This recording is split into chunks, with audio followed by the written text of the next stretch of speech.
السلام عليكم ورحمة الله وبركاته.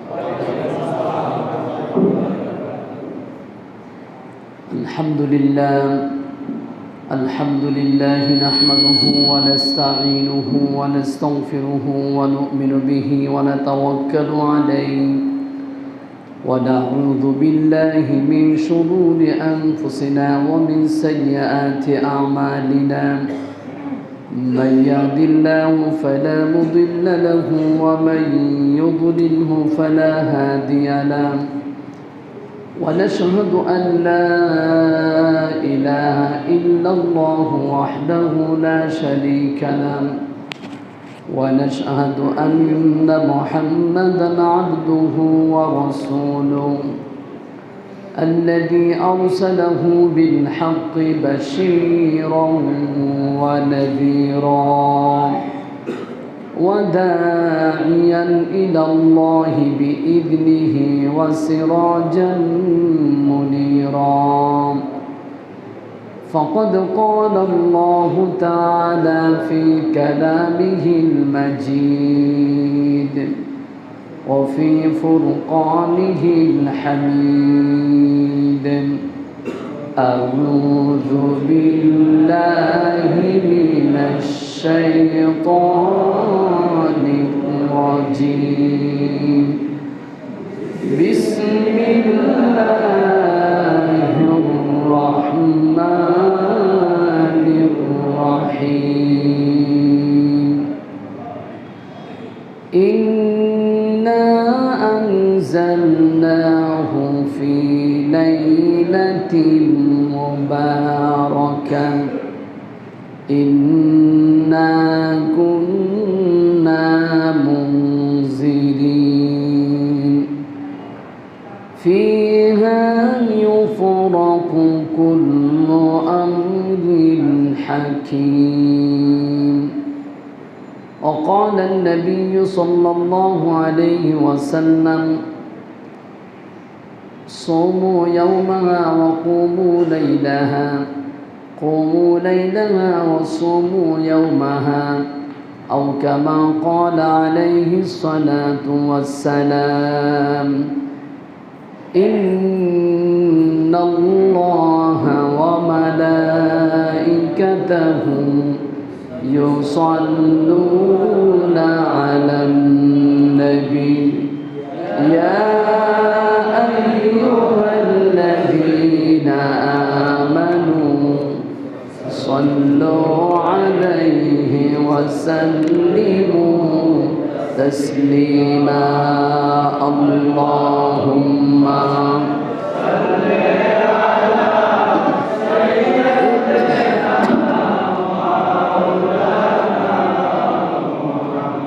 وعلى آل سيدنا مولانا محمد. اللهم صل على سيدنا مولانا محمد وعلى آل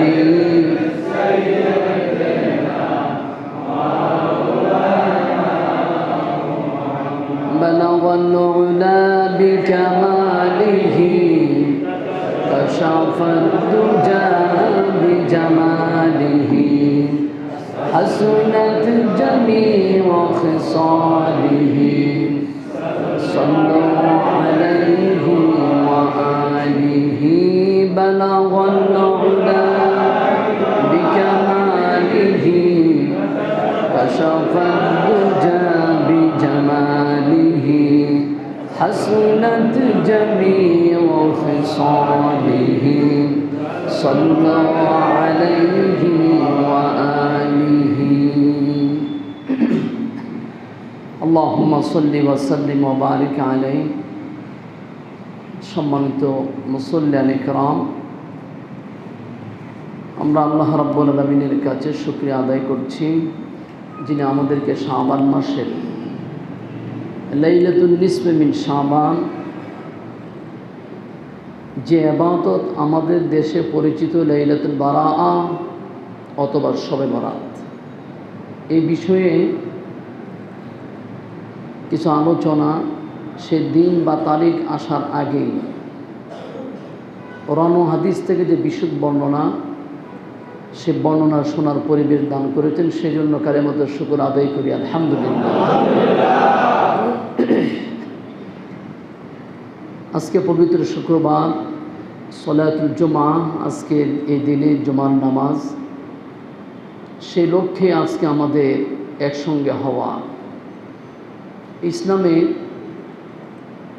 3টি মাঠের ব্যাপারে কসম করেছেন: ওয়াসসামাই যাতিল বুরুজ ওয়াল ইয়াউমিল মাউউদ ওয়া শাহিদ ওয়া মাশহুদ।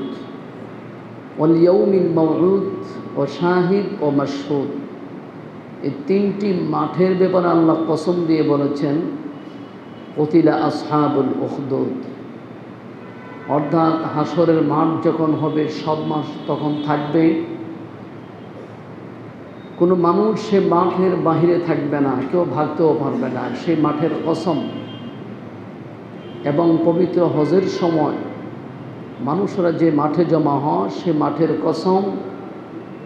এবং সারা বিশ্বে একযোগে একসাথে সব জায়গায় জুমার নামাজ আদায় হয় যে মাঠে, তার মানে মসজিদ, সেই মাঠের কসম দিয়ে বলছি। আজকের দিনের বিষয়টা আল্লাহ খুব জানেন। শুধু বাংলাদেশে এই মসজিদই শুধু জুমা নয়, যত জায়গায় জুমা আছে সব জায়গায় যারা নামাজ পড়েন, পরকাল সম্পর্কে যাদের সামান্যতম ধ্যান ধারণা আছে, গোসল করে ভালো কাপড় পরিধান করে তারা আল্লাহর ঘরে জমা হয়েছেন আলহামদুলিল্লাহ। এই মাঠ সম্পর্কে আল্লাহ খুব ভালো করে জানেন। আর সপ্তাহে একবার জমা হয়, 5 ওয়াক্ত নামাজে আসে, চলে যায়, খুব বেশি সময় নেয় না।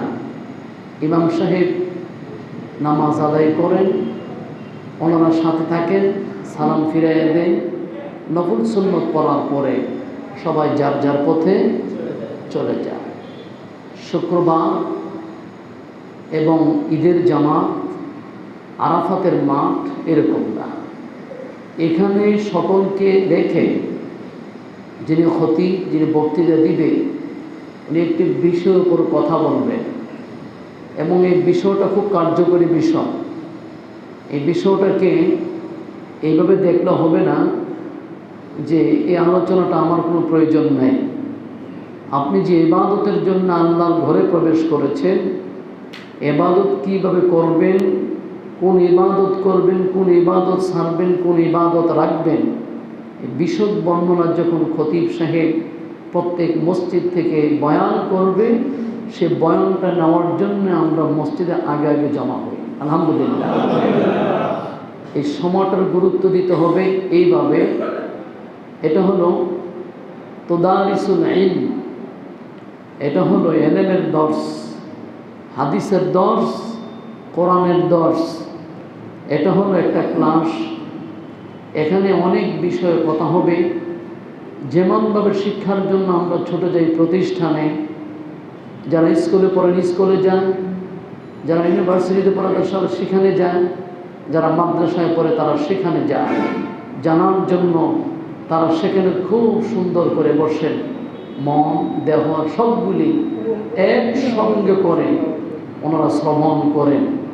ঠিক জুমার নামাজের খুতবা যিনি দিবেন, উনিও সে বিষয়টাকে খুব সুন্দর করে জেনে শুনে আসবেন এবং যারা শুনবেন ওনারাও মনোযোগ দিয়ে শুনবেন, যাতে করে এই বিষয়টা আমার সারা জীবনের জন্য কার্যকরী হয়ে যায় আলহামদুলিল্লাহ।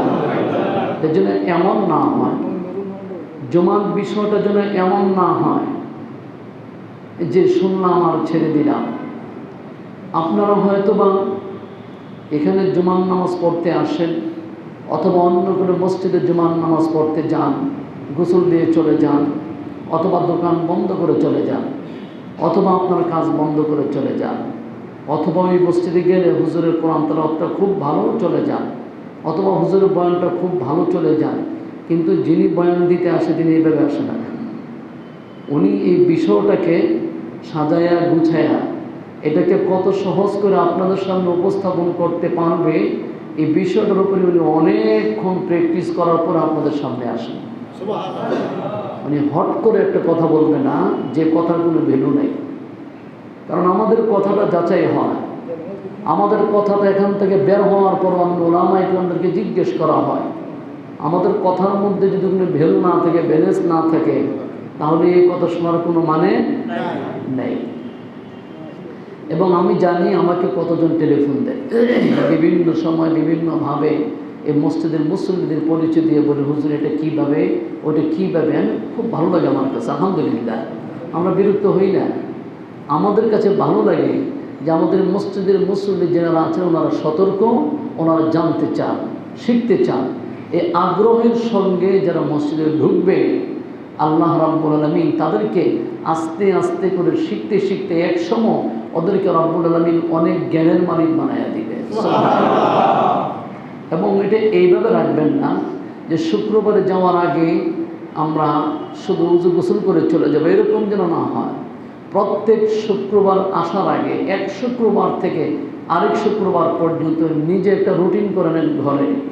আমি এক সপ্তাহে 7 পৃষ্ঠা কোরআন তেলাওয়াত করব, তার পাশাপাশি 7 পৃষ্ঠার বাংলা অনুবাদ করব, পাশাপাশি কয়েকটি হাদিস শিখব, পাশাপাশি মার্কেট থেকে কাপড় যখন কিনতে যাই আমি একটা ইসলামী কিতাব কিনবো, এনে আমার পাশে রাখি, আমি পড়ি, আমি শিখি। মসজিদে যে আমি কম্পেয়ার করি হুজুরের বয়ান আর আমার যে চর্চা ঠিক আছে কিনা। আলহামদুলিল্লাহ বলেন। আমরা ছোটোখাটো বিষয়ে ঝগড়াঝাটিতে লিপ্ত না হই। ছোটোখাটো বিষয়ে লিপ্ত হতে হতে আমাদের সমাজে মারামারি পর্যন্ত হয়। একে অপরের চেহারা দেখতে পারে না, অথচ তার কাছে ফরজের কোনো মর্যাদা নাই। সে ফরজ ছেড়ে দেয়, সেখানে তার কোনো আপত্তি নাই, মাথা ব্যথা নাই। নফল মুস্তাহাব নিয়ে মারামারি চলছে সমাজে, আছে কি না? এগুলি থেকে একটু সতর্ক থাকেন। যেটা বড় এটাকে বড় দেখেন, যেটা ছোট এটাকে ছোট করে দেখেন, যেটা ফরজ এটাকে উপরে রাখেন, যেটা ওয়াজিব একটু নিচে রাখেন, যেটা সুন্নাহ আরেকটু নিচে রাখেন, যেটা মুস্তাহাব আরেকটু নিচে রাখেন, যেটা নফল আরেকটু নিচে রাখেন। এতে আপনার কোনো সমস্যা নাই, আল্লাহ আপনার প্রতি খুশি। যেটার দাম বেশি এটাকে কদর করছেন বেশি, যেটার দাম কম এটাকে কদর করছেন কম, এই জন্য আপনাকে ধরবে, বিষয়টা এরকম না। তবে ফরজ ছেড়ে যদি সাধারণ বিষয়কে নিয়ে খুব গুরুত্ব দেন, আল্লাহ কিন্তু এটা ধরবে। সুবহানাল্লাহ বলে আল্লাহ সুবহানাল্লাহ। সেজন্য আজকের বিষয়টা আমি আপনাদের সামনে আলোচনা করবো। এই জন্যে দিন তারিখ আসার আগে যদি আমরা জেনে নেই, আমাদের আমল করতে সহজ হবে, মেনে নিতে খুব সহজ হবে, বুঝতে খুব সহজ হবে। নিজেও করব, পরিবার পরিজনকেও বলবো, এমনকি নিজের ছেলে মেয়ে সকলকে বলে দেওয়ার দায়িত্ব আমাদের। এবং আপনারা জানেন প্রত্যেকটা সন্তান তার মা বাপকে বেশি ফ্লো করে। দুনিয়াতে জীবদ্দশায় তাদেরকে মানুক আর না মানুক, মরার পরে কিন্তু বলে আমার আব্বা এই কথা বলে গিয়েছিল, আমার আম্মা সেই কথা বলে গিয়েছিল। অতএব ঘরে কিছু রেখে যান, আপনি মরার পরেও যেন তারা আপনাকে স্মরণ করতে পারে। আমার ভাইয়েরা, আজকের আলোচ্য বিষয় হলো লাইলাতুন নিসফি মিন শাবান। এটা আরবি শব্দ, তার অর্থ হলো শাবান মাসের 14 তারিখ দিন গিয়ে রাত। এই হলো বাংলা। শাবানের 14 তারিখ দিন গিয়ে রাত। আমাদের বাংলাদেশে এই রাতের নাম কি? মাশাআল্লাহ। তাহলে আরবি একটা, আমাদের কাছে আরেকটা। শবে বারাআ, শবে বরাত বা লাইলাতুল বারাআ। ইদানিং কেন বহু যুগ ধরে এই বিষয়গুলোর উপরে তর্ক, বহু যুগ ধরে, এখান থেকে না। হঠাৎ করে আমরা যখন শুনি তখন কেউ কেউ এমনভাবে বলে মনে হয় যেন এই সমাজের মানুষ এই ব্যাপারে জানেই না, এমনকি ওলামা ইকরামও জানে না, এমন মন্তব্য করে বসে। ওই যে নতুন শুনছে উনি নতুন শ্রবণ করার কারণে ওনার কাছে মনে হলো এই বিষয়ে একমাত্র উনিই জানে, আর কেউ। এটা ভুল আপনার, এটা আপনার একটা ভুল। কোরআন হাদিসের মধ্যে যদি এগুলির বিশদ বর্ণনা থাকে তাহলে এই আলোচনা নাকি নতুন না, অনেক পুরাতন। 1400 বৎসর আগে এই বর্ণনাগুলি কোরআন হাদিসে আছে। আপনি আজকে শুনছেন মাত্র। আর আজকে শুনেই আপনি এমনভাবে কেওয়াস, এমনভাবে ঝগড়াঝাটিতে লিপ্ত হয়ে গেলেন মনে হয় যেন ইসলাম শুধু আপনিই বুঝেন আর বাকি মানুষ ইসলাম বোঝে না। ইসলাম বুঝাইতে হবে আপনারই, বুঝে নিতে হবে আপনারই। যেই পরিমাণ আপনাকে সবর ধৈর্য আছে সেই পরিমাণ সবর ধৈর্য দিয়ে আপনি বুঝলেন। আমাদের বাপদাদারা পূর্বপুরুষরা বিভিন্নভাবে আমল করে আসছেন। যদি আমলগুলি সঠিক থাকে আলহামদুলিল্লাহ, ওনাদের জন্য দোয়া করব। যদি আমলগুলো সঠিক না থাকে, আমরা যদি সঠিকটা পাই সেটা ধরবো, আর মা বাবার জন্য দোয়া করবো, আল্লাহ ওনারা তো হক জেনে আমলটা করেছিলেন, ওনাদেরকে মাফ করে দেন। সুবহানাল্লাহ। তর্ক বিতর্কে এখানে কি আছে? লাইলাতুন নিসফি মিন শাবান, শাবানের 14 তারিখ দিন গিয়ে রাত। এ রাতটা বিশেষ করে ভারত, বাংলাদেশ, পাকিস্তান এই দেশগুলিতে খুব বেশি জাঁকজমক। আপনাদের থেকে আরও বেশি রোড ঘাট, মসজিদ, মাদ্রাসাগুলিতে খুব লাইট জ্বলে, এবং আপনাদের চট্টগ্রামে জ্বলে না? জ্বলে। তখনই মনে হয় যেন কি একটা ইবাদত আজকে রাতে আছে। অর্থাৎ যখন ইবাদতের রাতগুলি আসে আমরা খুশিতে ভরপুর হয়ে যাই। আমরা কাপড় চোপড় পরি, গোসল দিই, মসজিদগুলিকে, ইবাদতখানাগুলিকে আরও সুন্দর করে আমরা আকর্ষণীয় করি, যাতে করে মানুষগুলি এখানে জমা হয়। সুবহানাল্লাহ। আপনার উদ্দেশ্য তো খারাপ না, আপনার উদ্দেশ্যটা কিন্তু খারাপ না, কিন্তু দেখতে হবে গুরুত্ব কি আর আপনি করছেনটা কি। লাইলাতুন নিসফি মিন শাবান, যে রাতটা হলো শবে বরাত। লাইলাতুল শব্দ হলো রাত, নিসফুন অর্থ হলো অর্ধেক, শাবান মানে শাবানের অর্ধেকের রাত। এটাকে ফার্সি ভাষা বলা হয় সব, অর্থ হলো রাত। বাংলাদেশ সব অর্থ হলো সমস্ত। এই জন্য যারা ইউটিউবে ঢুকেন বা জানেন, সেখানে কিছু উলামা ইকরাম বলে কোরআন হাদিসে কোথাও শবে বরাত নেই, শবে বরাত নেই, শবে বরাত নেই। যদি দেখাইতে পারে 1 লাখ টাকা চ্যালেঞ্জ। উনিও জানে দেখাইতে পারবে না, উনিও জানে, এই জন্য 1 লক্ষ টাকা চ্যালেঞ্জ করছেন। আসলে কোরআন হাদিসে কোথাও শবে বরাত শব্দটা নাই। কেন নাই? এটা আরবি ভাষা না। কি ভাষা না? আরবি ভাষার ভিতরে আরবি থাকবে, বাংলা ভাষার ভিতরে বাংলা থাকবে, উর্দু ভাষার ভিতরে। আচ্ছা আপনারা বলুন, আমরা যে পানি খাই, পানি, এ পানি কি আরবিতে ব্যবহার করে না কেহ? আরবিতে কি ব্যবহার করে? মা। আরবিতে কি ব্যবহার করে? এখন আমি যদি বলি চ্যালেঞ্জ চ্যালেঞ্জ চ্যালেঞ্জ, কোরআন হাদিসে কোথাও পানি শব্দটা খুঁজে পাবেন না। কত তো সত্য। পানি নেই, পাকার পা দলটা নরসকেন্দি, পানি, এই শব্দ কোরআনে আসে নাই। কোরআনে শব্দ আসছে মা। সুবহানাল্লাহ বলুন, সুবহানাল্লাহ। ওই দেশের ভাষা যেটা ওইটা আসছে, আমার দেশের ভাষা দিয়ে আমি কথা বলছি। শবে বরাত শব্দটা সব ফার্সি, এটা আরবির সঙ্গে মিল হবে না। আরবির শব্দগুলি সব আরবি। ইন্না আনজালনাহু কুরআনান আরাবিয়্যা। আল্লাহ বলেন কোরআনের ফার্স্ট ও লাস্ট আমি আরবি ভাষা দিয়ে ভরপুর করেছি। অতএব এখানে ফার্সি আসে কীভাবে? ফার্সি তো না থাকারই কথা। বাংলা ঢুকবে কীভাবে? উর্দু ঢুকবে কীভাবে? ইংরেজি ঢুকবে কীভাবে? কিন্তু শবে বরাত শব্দটা আমাদের দেশে যেই দিন যেই রাতে পরিচিত, ওই রাতটার নামে কোরআন হাদিসের মধ্যে বর্ণনা আছে। বলি সুবহানাল্লাহ। এবং সেই আলোচনাটার নাম হলো লাইলাতুন নিসফি মিন শাবান, শাবানের অর্ধেকের দিনগত রাত।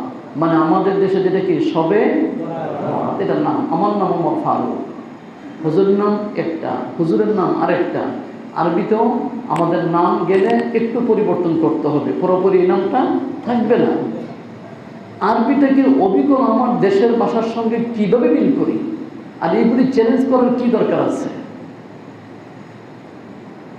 এইগুলি করে আমরা জনসমাজকে একটু বিচ্ছিন্ন করে ফেলতেছি। কেহ আছে এটাকে হারাম বানানোর জন্য এক পায়ে দাঁড়ানো, আর কেহ আছে এটাকে জায়েজের উপরে জায়েজ, সবের উপরে সব, এমনকি পারে না হজের উপরে নিয়ে যায়, এত সব। এইভাবে আরেক শ্রেণী দাঁড়ানো আছে না? কেন? এটাকে যেভাবে আছে সেভাবে রাখেন। রাসূলুল্লাহ সাল্লাল্লাহু আলাইহি ওয়াসাল্লাম শাবান মাসের ইবাদত সম্পর্কে বললেন, ও হুয়া শাহরুন তুরফাউ ফীহিল আমালু ইলা রাব্বিল আলামিন। গোটা শাবান মাসটার বর্ণনা রাসূল দিয়ে বললেন, এটা এমন একটি মাস এই মাসে আল্লাহ রাব্বুল আলামিন বান্দার আমলগুলি উপরে উঠায়। তাহলে এই মাসটা শুরু হয়েছে কতদিন আগে? সেদিন থেকে শুরু করে রমজান আসার আগ পর্যন্ত গোটা মাসের দিনে রাতের কথা রাসূল বলেছেন। গোটা শাবান মাসটা এত মর্যাদার মাস, এই মাসে আল্লাহ বান্দার আমলগুলি উপরে উঠায়। ফাউহিব্বু আইয়ারফা আমালি ওয়া আনা সাইম। এই জন্য আমি মুহাম্মদ সাল্লাল্লাহু আলাইহি ওয়াসাল্লাম খুব বেশি পছন্দ করি, যেহেতু এই মাসে আমলগুলি আল্লাহর কাছে যায়, আমি গোটা মাসে যেন রোজা রাখি। ওয়া আনা সাইম, আমার ইবাদত আল্লাহর কাছে যাবে, আর পিছনে লেখা থাকবে মুহাম্মদ সাল্লাল্লাহু আলাইহি ওয়াসাল্লামের আমল আসছে, উনি রোজা, উনি রোজদার অবস্থা আছেন, উনি গোটা মাসে রোজা রেখেছেন। সুবহানাল্লাহ। তাহলে আমল আছে কি নাই? কথা বলুন, আমল আছে কি নাই? বাড়াবাড়ি পাওয়া গেছে? এনে খানার কথা পাওয়া গেছে না খাবার না খাওয়ার কথা? কোনটা? সাইম মানে কি? রোজদার। রোজদার যারা তারা কি খায় না খায় না? কোনটা? খাইলে কখন খায়? দিনের বেলা। কিন্তু আমাদের দেশে তো উল্টা। যখন শবে বরাত আসে, আমি চট্টগ্রামের অবস্থা পুরোপুরি জানি না, আপনাদের ঘরে কোনো রান্না বান্না হয় তো নাকি? কি কি রান্না হয় বেশি? এই তো মাশাআল্লাহ, যেটা হয় এটা বলতেছে। ওই দিন গরুর গোশতের দাম বেশি, মুরগির গোশতের দাম বেশি, ডিমের দাম বেশি, পোলাও চাউলের দাম বেশি, ভালো ভালো খাবার সব দাম বেশি, সবগুলি ঘরে ঢুকে। হালুয়া, রুটি, পরোটা যা আছে সব সেদিন খাওয়ার সময় নাকি? রাসূল তো এই কথা বলে নাই। রাসূল বলেছেন আমাদের কথা। এই মাসটা আমার কাছে এত গুরুত্ব, সব আমল উপরের দিকে যায়। অতএব আমি নবী এই মাসে রোজা রাখতে বেশি পছন্দ করি। এই জন্যে আল্লাহ যেন দেখে আমি মুহাম্মদ এই মাসটা পেয়ে সারা মাস রোজা রেখেছি। আমরা সারা মাস রোজা রাখি না, না রেখে 14 তারিখ দিনগত রাত থেকে খুঁজে বের করে বেশি করে খাই। রোজা রাখেই না মাশাআল্লাহ কিছু সংখ্যক মানুষ। আমি অনেককে জিজ্ঞেস করলাম এই রাতে এত সুস্বাদু খাবার কেন? হুজুর হাদিস শরীফের মধ্যে আসছে, কথাটা কিন্তু সত্য। হাদিস শরীফের মধ্যে আসছে এই রাতে রব্বুল আলামিন দলে দলে ফেরেশতা পাঠায়। সুবহানাল্লাহ, এটা কোরআনের আয়াত। ফিহা ইউফরাক কুল্লু আমরিন হাকিম। রব্বুল আলামিন মর্যাদার রাতে ফেরেশতাকে দলে দলে দলে দলে সারা পৃথিবীতে ছড়াইয়া দেয়। আর বলে দেখো মসজিদে কি হচ্ছে, যে দেখো ঘরে কি হচ্ছে, যে দেখো ব্যক্তিরা কি করছে, সবার ধারে ধারে ফেরেশতা যায়, কে কি করে না করে তারা সারা রাত চাট করে। সুবহানাল্লাহ বলুন, সুবহানাল্লাহ। ঠিক আমলের কথা না খাবারের কথা? তো হুজুর ফেরেশতা যেহেতু আসবে, আর ঘরে যদি এসে দেখে খাবার নাই, তো ফেরেশতারা কি লিখবে?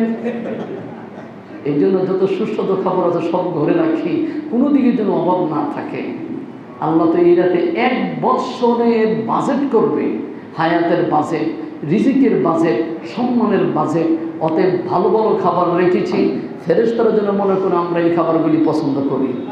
আর ফেরেশতা যেন এইগুলি লিখে নিয়ে যা, এইগুলো যা আছে তারা যেন 1 বছর খায়। বিষয়টা এরকম না? আপনারা কি বুঝতে পারছেন? এই মাসে ইবাদত আছে কি নাই? এই মাসে ইবাদত বেশি না খাবার বেশি? ইবাদত বেশি। রোজা রাখবেন এই মাসে, এবং অনেকে অপেক্ষায় আছে যে কখন রোজা রাখবো, মাসটা কখন আসবে, দিনটা কখন আসবে, সেই শবে বরাতটা কবে আসবে, আমি তখন যে রোজা রাখবো। বিষয়টা এরকম না।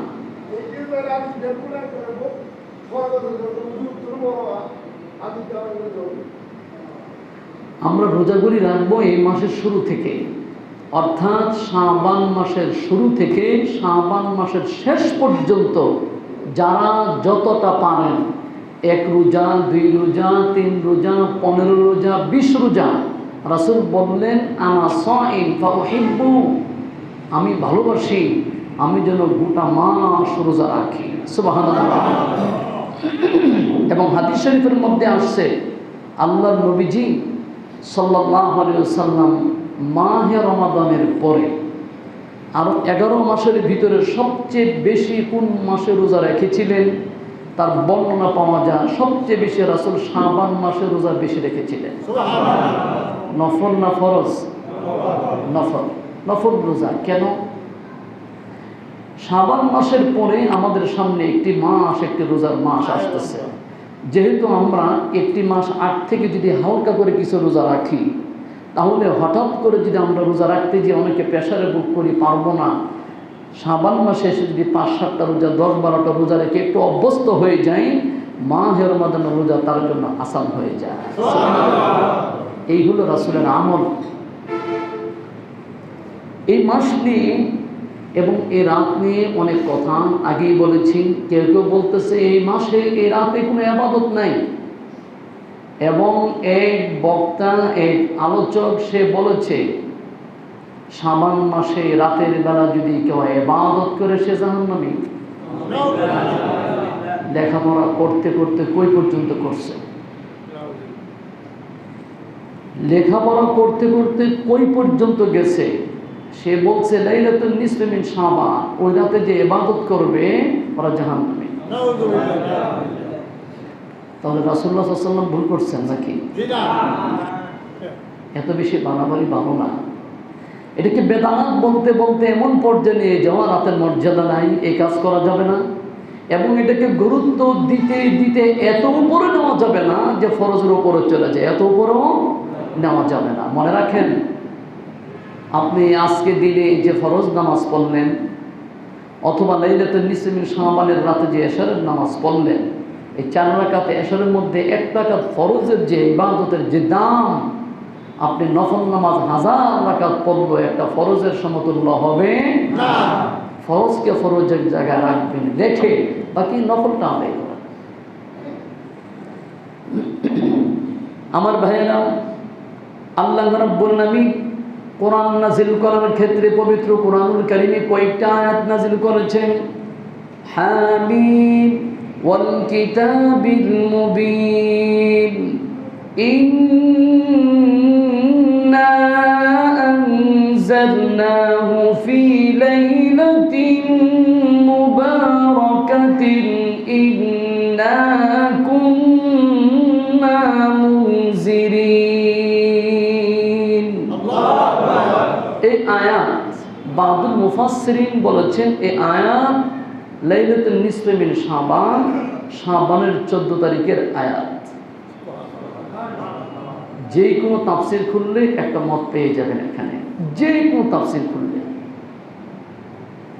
রাতের মর্যাদা আছে, রাতের গুরুত্ব আছে, যেইভাবে রাসূল বলেছেন সেভাবে, তার বাহিরে যেন না যায়।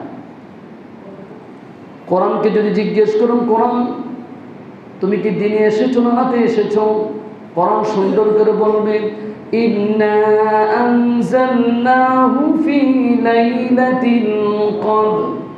কোরআন বলবে আমি মাহে রমাদান মাসের কদরের রাতে পৃথিবীতে আগমন করেছি। সুবহানাল্লাহ। রাত পাওয়া গেল, কদর পাওয়া গেল। কদর বলুন তো কোন মাসে? কদর কোন মাসে?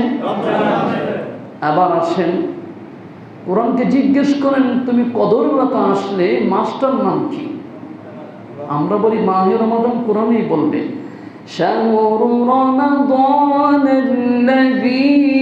উনজিলা ফীহিল কুরআন।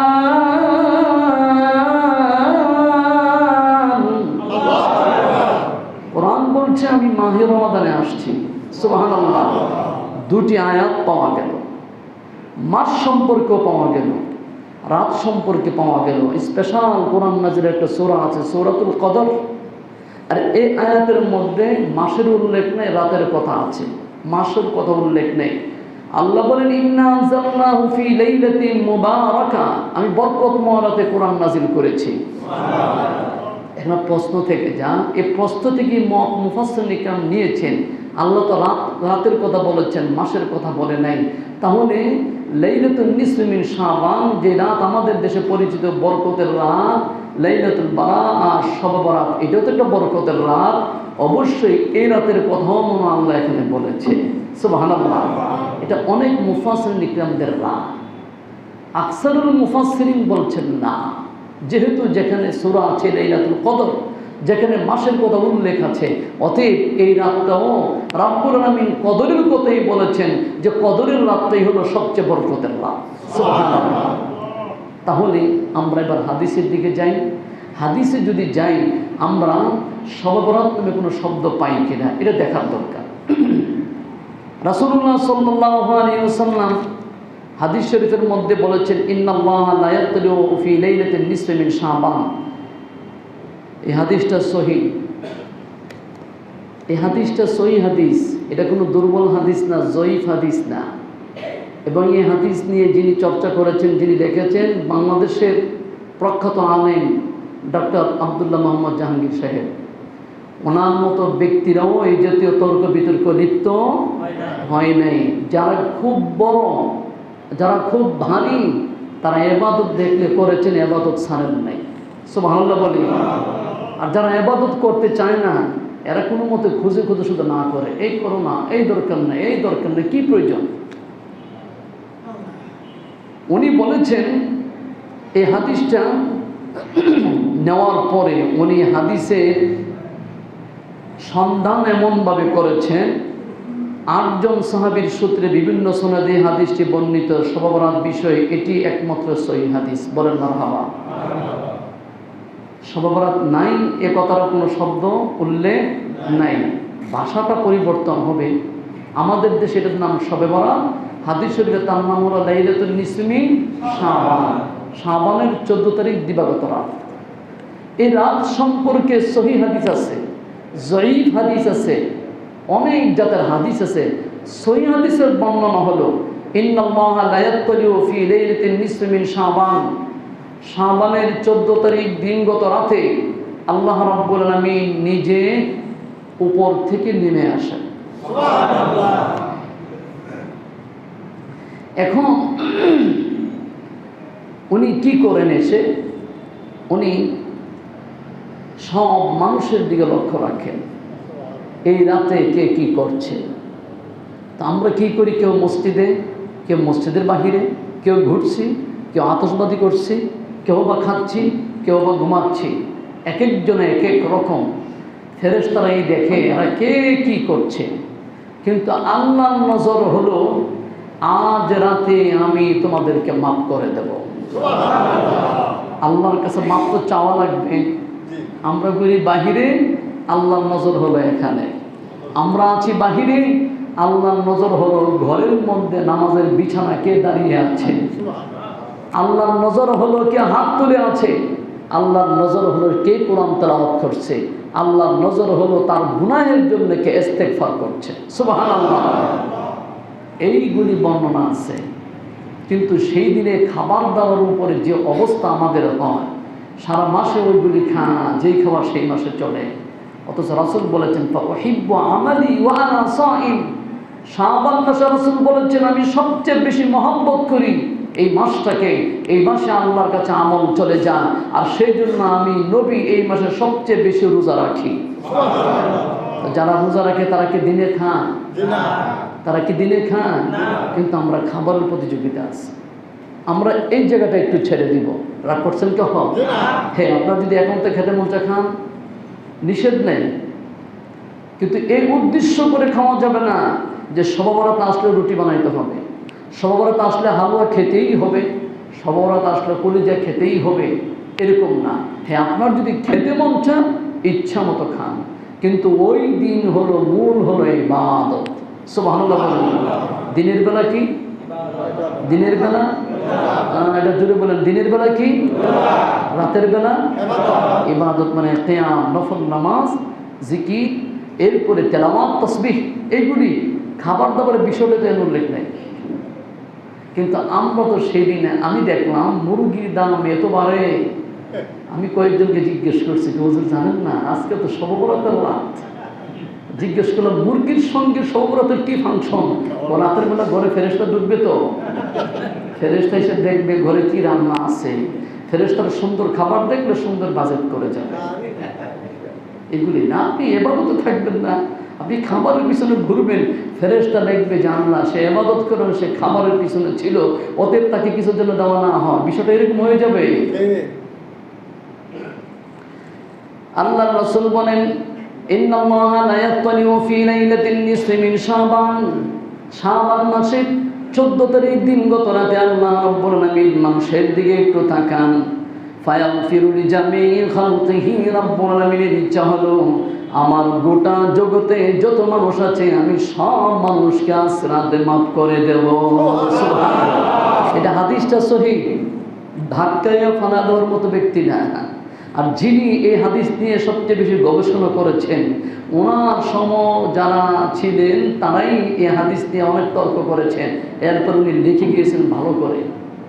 উনি হলেন ফুরফুরা দরবার শরীফের মেয়ের জামাতা। আপনাদের বাইতুল শরফ যেমন দরবার, ফুরফুরা দরবার হলো ঢাকা মিরপুরে বাইতুল সালাম নামে। সেখানে গেলে ভারতের তাজমহল দেখবেন, তাজমহল বিশাল মাদ্রাসা। সেই মাদ্রাসা হেফজ প্রতিযোগিতা, ওই হুজুর থেকে আমি 20 নম্বর পাড়ার প্রথম পুরস্কার আনছিলাম। আমি তখন দেখে বললাম আমি কি ইন্ডিয়া চলে আসলাম নাকি, মাদ্রাসা বিশাল। এই উনি লেখাপড়া করেছেন দেশ ও দেশের বাহিরে। এই হাদিসটার উপর উনি গবেষণা করেছেন আমাদের দেশে কি চলে। আমাদের দেশে খাবার ওপর প্রতিযোগিতা, আরেক শ্রেণীর ভাইয়ারা আছে এটাকে হারাম বলতে বলতে রাত বলতে কিচ্ছু নাই এরকম। আবার কেউ আছে রাত আছে ঠিক, এবাদত নাই, অন্যদিকে ঘুরে। এই রাত হলে ইবাদতের রাত। আল্লাহ বলে আমি সবাইকে মাফ করে দিতে চাই। সুবহানাল্লাহ। তবে আল্লাহর একটু কথা আছে, আল্লাহ বলে আমি সবাইকে মাফ দেব না। মসজিদে আসবে আমি দেব না, দেব তাকেও দেব। সে যদি খালেস মনে তওবা করে আমি তাকেও মাফ করে দেব।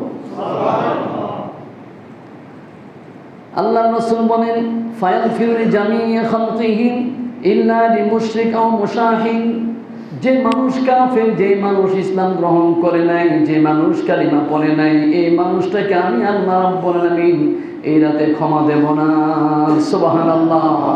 তা আমরা তো সবাই পড়েছি লা ইলাহা ইল্লাল্লাহ মুহাম্মাদুর রাসূলুল্লাহ সাল্লাল্লাহু আলাইহি ওয়াসাল্লাম। আলহামদুলিল্লাহ, আমরা মুশরিকদের ভিতরে না, আমরা মুশরিকদের ভিতরে না, আমরা কাফের না, আমরা মুসলমান। আমল ত্রুটি থাকতে পারে, আমাদের আমল ত্রুটি থাকতে পারে, ত্রুটিগুলি শেষ করে দেব। তবে এখানে আরেকটু কথা আছে, রাগ করবেন না কিন্তু।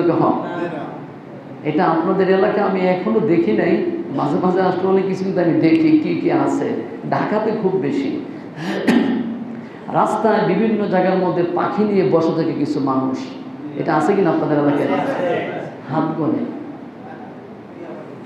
আর যখন সে কোনো পথ দেখে না, বিপদ আর বিপদ দেখে, লেখাপড়া করছে চাকরি হয় না, ব্যবসা করতেছে লস খায়, ঘরের মধ্যে শান্তি পায় না, শেষ পর্যন্ত উপায় খুঁজে না পেয়ে পাখির কাছে যায়, একটু দেখি গণকে কি বলে, যাইয়া বলে দেখেন দেখেন।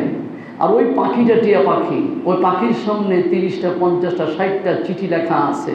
আর সবগুলি চিঠি যে বসে আছে সে লেখছে, আর সবগুলির ভিতরে বিপদ আর বিপদ।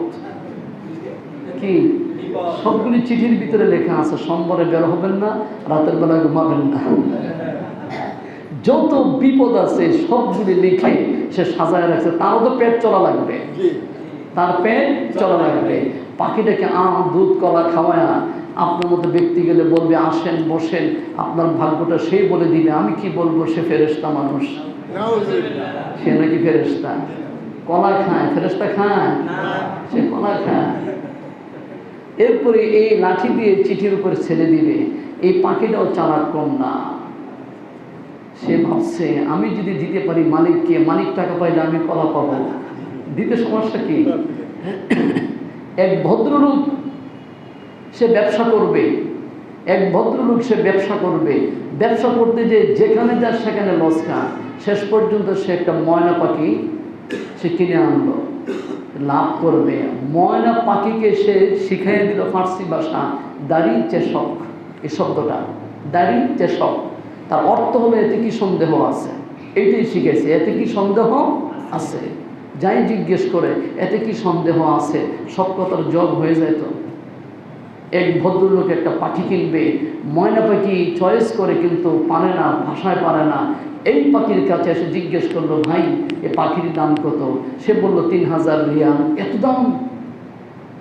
সবাই বেশে 100 রিয়াল 200 রিয়াল, তোমার পাখির দাম 3000 রিয়াল, এত দাম কেন? আমাকে জিজ্ঞেস করেন না, পাখিকে জিজ্ঞেস করেন তার দাম এত আছে কিনা। জিজ্ঞেস করলো, পাখি তোমার দাম 3000 রিয়াল তোমার মালিক চাইলো, এটা কি ঠিক আছে? তুমি কি এত বড়ই দামি? সে বলে, দাঁড়িয়ে চাষক, এতে কি সন্দেহ আছে? এতে কি সন্দেহ আছে? আমার দাম তো এতই। মালিক মনে করলো খুব বুদ্ধিমতী একটা পাখি পাইলাম, 3000 রিয়াল দিয়ে কিনে নিয়ে আসলো। বাড়িতে এনে যা জিজ্ঞেস করে সব কথার উত্তরে কি বলে, এতে কি সন্দেহ আছে, এতে কি সন্দেহ আছে, এতে কি সন্দেহ আছে, আর কিচ্ছু জানে না। শেষ পর্যন্ত মালিক চিন্তা করলো, আমি কি বোকামি করলাম নাকি? এটাকে জিজ্ঞেস করে নেই, আমি কি তাকে কিনে কোনো বোকামি করলাম? পাখিকে জিজ্ঞেস করে, পাখি আমি তোকে কিনে কি বোকামি করলাম? সে বলে, এতে কি সন্দেহ আছে? ব্যবসা কত প্রকার। এই জাতীয় ব্যবসায়ীরা বসে আছে রাস্তা, নিজেরা চিঠি লিখছে কিভাবে আপনার পকেট থেকে টাকাটা বের হবে। মাকে খাবার দিবেন না, বাপকে দিবেন না, মসজিদে দিবেন না, মাদ্রাসা দিবেন না, ওরে দিয়ে আসেন। আপনি শুধু আপনার হাতের রেখগুলি গনে আপনার বিপদ সে বের করতে পারলো, যে গনে তার বিপদ নাই। কথা বলুন, ওর বিপদ নাই। ও 50 বছর 60 বছর যাবত এইভাবে রাস্তা রাস্তা বসে আছে, কি যে কষ্ট। তাকে একটু পাখিরা গনে দিল না, তুমি এগুলি ছাড়ো, তোমারও বিপদ আছে। নিজের গণা গণে না, আরেকজনের গণা গণে। হেকায়াতুল লতিফ ফার্সি ভাষায় একটি কিতাব আছে, সেই কিতাবের মধ্যে এই কথাটা উল্লেখ আছে। বাদশাহ এভাবে বসা, বাদশার পাশে একজন ওজির বসা, খুব চালাক। পাশে দিয়ে যাচ্ছে এক গণক। বাদশাটাকে বললো, গণক এদিকে আসো, আমার হাত দেখো, আমাকে গনে যাও। সব গনে দেখলো, বাদশাকে জিজ্ঞেস করলো। বাদশা বলল, আমার হায়াত কেমন আছে? আপনার হায়াত খুব বেশি দিন নাই। বাদশা বলল, ঠিক আছে, তোমার হাত তো তুমি গনো, তোমার হায়াত কতদিন আছে? সে তার হাত ধরে বলল, আমার হায়াত আরো 15 থেকে 20 বছর আছে। উজির দাঁড়ায় চিন্তা করলো, আমি একটু দেখি তার হায়াত আছে কিনা। ঘরে ঢুকলো, ঘরে যে একটা তরবারি নিয়ে এনে বাদশার সামনে এক করতে 2 টুকরা করে ফেললো। কাকে? বাদশা বললে, কি করলাম? দেখলাম তার কথাটা কতটুকু সত্য, দেখলাম তার কথাটা কতটুকু সত্য। বাজে জিনিস দিয়ে আমাদেরকে মাথা ভরপুর করে দিয়েছে। কোরআন হাদিস থেকে আমরা দূরে সরে পড়ছি, কথা ঠিক না? আল্লাহ রাসূল এই কথাটাই বলছে, এই সবাবরাত আল্লাহতে এই গণকের কাছে যারা মুরিদ তাদেরকে আল্লাহ মাফ দিবে না।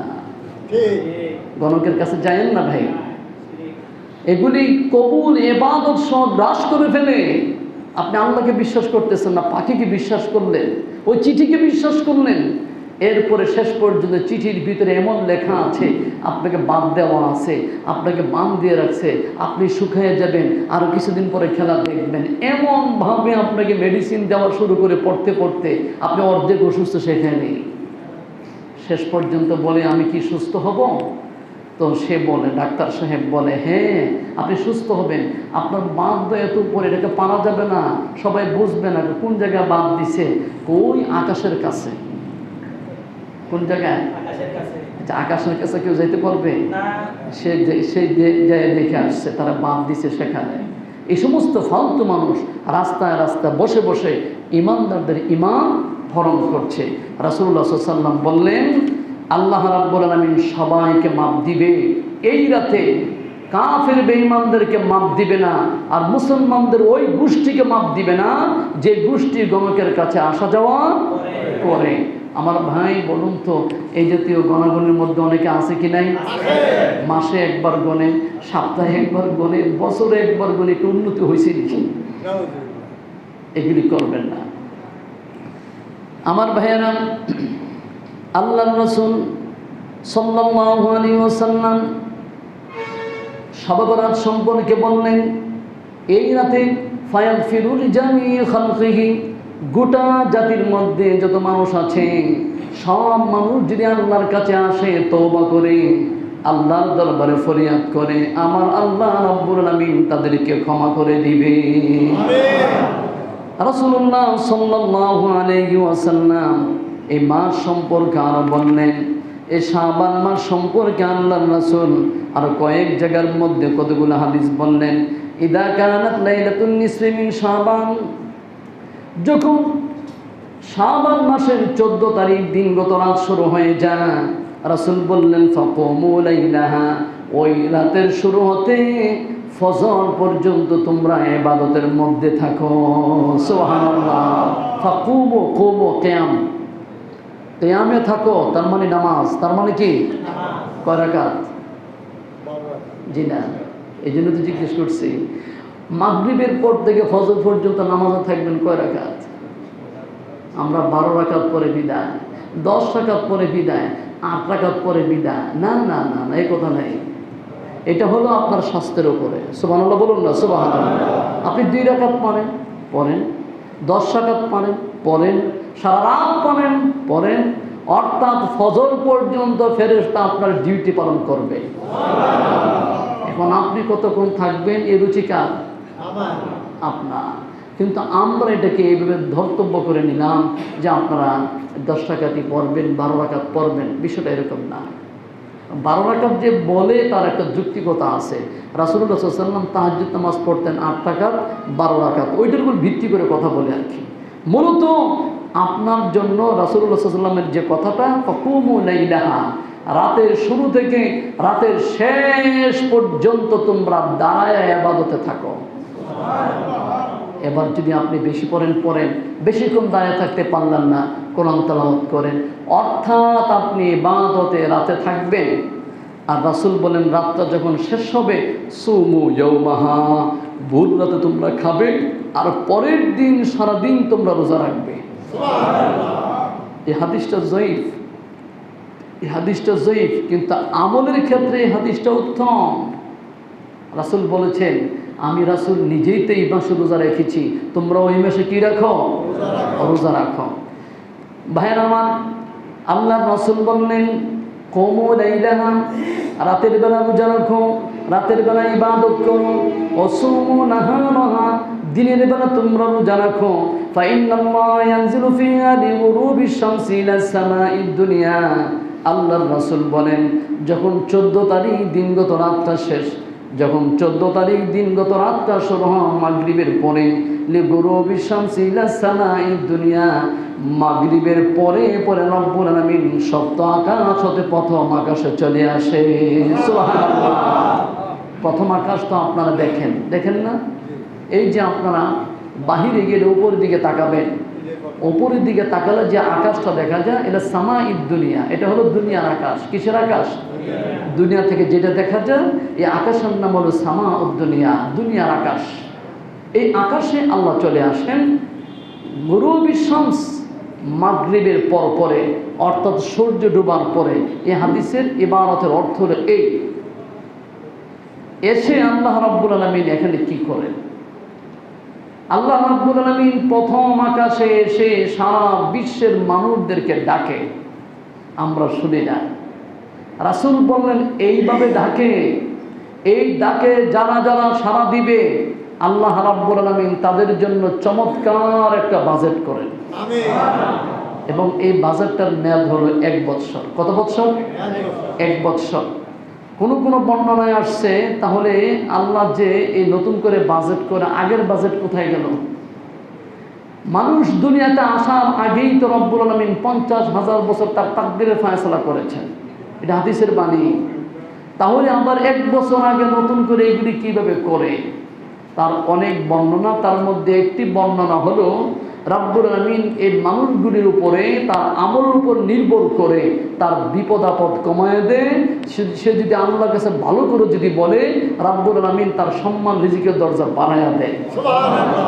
বাড়ায় দিয়ে ফেরেশতাদেরকে বলে এই আমল তার জন্য ছিল, আর তার কান্নার কারণে, তার সেজদার কারণে, তার ইবাদতের কারণে আমি এইগুলি কমিয়েছি, এইগুলি বাড়িয়েছি। ফেরেশতা নাও, এগুলি তোমাদের হাতে দিয়ে দিলাম। সুবহানাল্লাহ। আমরা কি করি ভাই? অনেক জায়গার মধ্যে দেখা যায় সারা রাতে ছেলেরা রাস্তা ঘুরে, মসজিদের ভিতরে গেলেও 1-2 রাকাত কোনো মতো নামাজ পড়ে, ওই রাতের এশারের নামাজটাও পড়ে না। ওই সমস্ত ব্যক্তিদের জন্য কিন্তু ধমক আছে। আল্লাহ রাসূল সাল্লাল্লাহু আলাইহি ওয়াসাল্লাম বলেন, আলা মিন মুস্তাগফিরিন ফাগফির লাহু। ওই রাতে আল্লাহ রাব্বুল আলামিন সমাজের সব মানুষকে ডেকে বলে, ও সমাজের মানুষেরা শোনো, ছোট বড় নারী পুরুষ, তোমাদের মধ্যে কে গুনাহ করেছ, কি পরিমাণ গুনাহ করেছ তোমাদের জানা নাই, আমি আল্লাহ রাব্বুল আলামিন ভালো করে জানি। তোমার আমল সম্পর্কে তুমিও ঠিক মতো জানো না। এমন পাপ কাজ করেছো তোমার বিবি জানে না, বিবি এমন কাজ করেছে স্বামী জানে না, মেয়ে এমন কাজ করেছে ছেলে জানে না, ছেলে করেছে মেয়ে জানে না, বাবা করেছে সন্তান জানে না। রাব্বুল আলামিন বললেন, আমি আল্লাহ রাব্বুল আলামিন সব জানি, সব জানি, সব জানি। গোপনে মসজিদের মধ্যে এসে অথবা ঘরের মধ্যে বসে নামাজের মুসল্লায় দাঁড়িয়ে আল্লাহর কাছে তুমি নামাজ পড়ো আর তওবা করো, মুনাজাত করো, আমি আল্লাহ রাব্বুল আলামিন ফজরের আগে তোমার সব গুনাহ মাফ করে দেব। সুবহানাল্লাহ। ওই রাতের ফজিলত, আলা মিন মুস্তাগফিরিন ফাগফির লাহ। কে কোন পাপ করেছো তুমি জানো। বলুন তো সবাই, আমাদের মধ্যে পাপ আছে কিনা? কিছু পাপ মাপ হওয়ার, কিছু পাপ মাপ হওয়ার না, এটাও মনে রাখেন। বান্দার হক যারা নষ্ট করে, বান্দা যতক্ষণ মাপ না দেয়, এ বান্দার হক আল্লাহ মাপ দিবে। সম্ভবত আমাদের সমাজের মানুষেরা বর্তমানে বান্দার হক নষ্ট করে না। খুশি হয়েছেন তো? বিচার কেউ না করলে আল্লাহ করবে, এই টেনশন করেন না। কিন্তু কে করলো না করলো সেই দিকে না তাকায় আমি করলাম কিনা এটা দেখেন আগে। আমি যদি কারো হক নষ্ট করি, আমি তার হক ফেরত দেব, তার হাতে ধরবো, তার মাথায় তার পিঠে একটু মোছা দিয়ে বলবো, ভাই আমি তোমার সঙ্গে কাজটা করেছিলাম, তুমি আমাকে মাফ করে দাও। আপনি ছোট হন নাই, বরং আপনার আপনার পদমর্যাদা বাড়ায় দিলে। এই জায়গাটা আল্লাহ মাপ দেয় না। সুবহানাল্লাহ বলবেন না? আল্লাহ মাপ দিলে পারে না? আল্লাহ দেয় না। কেন? আল্লাহ বলে, তোরে ঠগাইছে ও, তোরে আমি জিতাই দেব, তুমি যদি মাফ করে দাও তাহলে তো মাফ দিয়েই দিলা, আর যদি সে তোমার কাছে ক্ষমা না চায় আমি মাফ দেব না, কিয়ামতের মাঠে আমি তার বিচার করব। সেই ব্যক্তিকে ডেকে আনবে, দিগা তুমি তার অজান্তে তুমি তার এই সম্পদটা নষ্ট করেছিলে। রাগ করতেছেন কথাটা অনেকে? তুমি তার অজান্তে এই সম্পদ নষ্ট করেছিলে, এই সম্পদ দখল করে রেখেছিলে, সে পারে নাই, সে পায় নাই, হাই হুতাশ করে ঘর বাড়ি ছেড়ে গরিব হয়ে জীবন কাটিয়েছিল, এখন তার সম্পদ ফিরে দাও। আল্লাহ আমি তো দুনিয়া থেকে চলে আসছি, সম্পদ তো সাথে নেই। আছে কি? কিচ্ছু নাই। নেক আমল যা আছে সব দিয়ে দাও। সুবহানাল্লাহ বলো। পরে বলবে এদিকে নেক আমল নিয়ে যায়, তোরটা দুনিয়াতে নিছে, ভালো হয়েছে, এই দৈর্ঘ্য তো পাইনি। তার নেক আমল দিতে দিতে দেখা যায় নেক আমল আর নাই, দেওয়া শেষ হয় না। আল্লাহ বলে তার গুণাগুলি লও, ওর গুণাগুলি নিয়ে তার নেকগুলি দিয়ে ওই লোকটা চলে যাবে, সেই লোকটা আটকে পড়বে। দুনিয়াতে কোনো মানুষকে ঠগায়েন না। যারা ঠগায় তারা মাঝে মাঝে মনে করে আমি যে সালাক, হের মতো বুকায় পৃথিবীতে কেহ নাই। নিজে ঠগে আসেন, নিজে ঠগে আসেন, নিজে ঠগে আসেন। আমি আমার কথাই একটু বলি। আমরা যে মাহফিলে যাই, আমাদের একটা বদনাম আছে কিন্তু, যে হুজুরের এই করে, এই করে, সেই করে, অনেক কিছু আছে। আপনাদের এখান থেকে কয়েকটা মাহফিল আমাকে দাওয়াত দিয়ে নিয়ে গেল, নেওয়ার পরে জিজ্ঞেস করে যে হুজুর কী দেওয়া লাগবে। আমি বলছি আমি যেটা আসছি আলহামদুলিল্লাহ, আমি আমার ডাকে সাড়া দিতে পারছি, আপনাদের ডাকে। তা আমাকে খামে করে কিছু দিল। দেওয়ার পরে আমি যাই দেখি পরক্ষণে আপনাদের এই পাশে বাহিরে আমার গাড়ি ভাড়াটা পর্যন্ত হয়নি। তো সে লোকটা কিন্তু আমার সঙ্গে খুব সুন্দর আচরণ করছে, খাবার দাবার, আদর আপ্যায়ন। আর টাকা দিয়ে কি সব পাওয়া যাবে? টাকা তো সব পাওয়া যায়। আমার কাছে মনে হইলো তার টাকা থেকে তার সম্মানটা, আদরটা আমার কাছে আরো বেশি মনে হইল। কিছুদিন আগেও আমার কাছে এসে বললো, ভাই আমি তো আপনাকে এমন জায়গায় কষ্ট দিছি। আসলে পরক্ষণে দেখলাম আমরা যদি কোথাও থেকে কম যদি পাই আর যদি খুশি হই, 2 দিন পরে আল্লাহ আরেক জায়গা থেকে এত বাড়ায়া দে, এখানে তা যা পাওয়া যায় তার 4 গুণ অন্য দিক থেকে চলে আসে। একটু ঠইকা থাকা ভালো। এটা তো রাগ যেন না হয়, বুঝতে হবে যে আমি যে সবসময় নিলাম, আমি তো কখনো দিতে পারি নাই, আজকে না একটু দিয়েই গেলাম কোনোভাবে। এইভাবে যদি ফিকির থাকে মাথায়, কোনোদিন অশান্তি আসবে? আর সবসময় যদি আসে দিল না কেন, দিল না কেন, পাইলাম না কেন, পাইলাম না কেন, আল্লাহকে এমন নেওয়া নেব, পাইবও না। তো সেই জন্য দুনিয়া একটু ঠগে থাকেন। দুনিয়ার জীবনটা বড় বড় জীবন না, হট করে মনে জীবন চলে যাবেন, পরকালে রাজা হয়ে যাবেন। সুবহানাল্লাহ বলুন, সুবহানাল্লাহ। কে কি মাপের পাপী সবাই সবটা ভালো জানেন। অন্যকে ইঙ্গিত দিয়ে দেখাই দিয়েন না, অন্যকে এই পাপ করছে, এই পাপ করছে, সে এত বড় পাপী, নিজের খবর নেই। নিজের খবর, অন্যের দোষ ধরতে ধরতে কম্বলের পশম সব খালি করে ফেলছে, কম্বল গায়ে দিতে পারে না। এত দোষ মানুষকে দিলেন না। একটু দেখেন নিজের দিকে, নিজের পাঞ্জাবি, নিজের কাপড়ে একটু গ্রাম নিয়ে দেখেন কোনো দুর্গন্ধ? রাগ করতেছেন মনে হয় আপনারা। আমার যেটা মনে হয়, পৃথিবীতে একটা মানুষ নাই পাপ ছাড়া, একমাত্র নবী রাসূল ছাড়া সব পাপী। কথা ঠিক কিনা? কেহ বড় আর কেহ ছোট। তখন আমরা যদি সবরত রাতে যদি আল্লাহ মাফ করে দেন আমাদেরকে, এতটুকু আশা যদি থাকে আমাদের, তাহলে আমরা কি বাহিরে বাহিরে ঘুরবো না ইবাদতে থাকবো? মা বোনরা কোন জায়গায় থাকবে? তাদেরকে খাবারেরটা রুটিনটা একটু কমাইয়া দিবেন, যত খাবারের দরকার নেই। এখানে হাদিস শরীফের মধ্যে আসছে দিনের বেলা, কথা বলুন না, দিনের বেলা, রাতের বেলা। দিনের বেলা রোজা হলে খাবেন কি? শুধু ইফতারি, এই ইফতারিটা বানাইবেন, এতটুকু পর্যন্ত খাবার রাখেন। আল্লাহ আমাদেরকে বুঝতে সবাই, আমিন।